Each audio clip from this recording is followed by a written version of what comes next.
नागपूरच्या अजनी परिसरात रेल्वे कर्मचाऱ्यांसाठी बांधण्यात आलेल्या नव्या रेल्वे क्वार्टर्सच्या बांधकामाच्या गुणवत्तेवर गंभीर प्रश्न उपस्थित होत आहेत.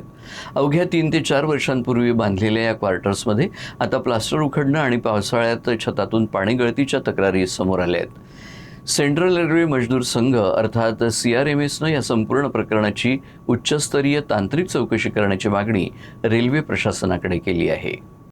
अजनी परिसरात 2021-22 दरम्यान रेल्वे कर्मचाऱ्यांसाठी 96 नवीन क्वार्टर्स बांधण्यात आले होते.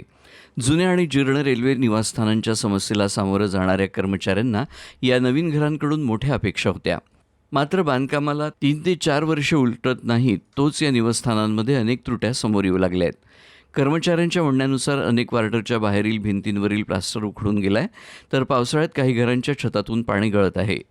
त्यामुळे अवघ्या काही वर्षात नव्या इमारतींची अशी अवस्था कशी झाली असा प्रश्न उपस्थित केला जातोय. सेंट्रल रेल्वे मजदूर संघाने या सर्व नवीन रेल्वे निवासस्थानांची तातडीनं उच्चस्तरीय तांत्रिक तपासणी करण्याची मागणी केली आहे.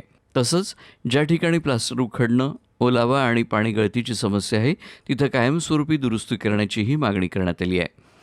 अवघ्या 3-4 वर्षात बांधकामातील त्रुटी समोर आल्यानं रेल्वेच्या बांधकामाची गुणवत्ता आणि गुणवत्ता नियंत्रण व्यवस्थेवर मोठं प्रश्नचिन्ह निर्माण झालं आहे.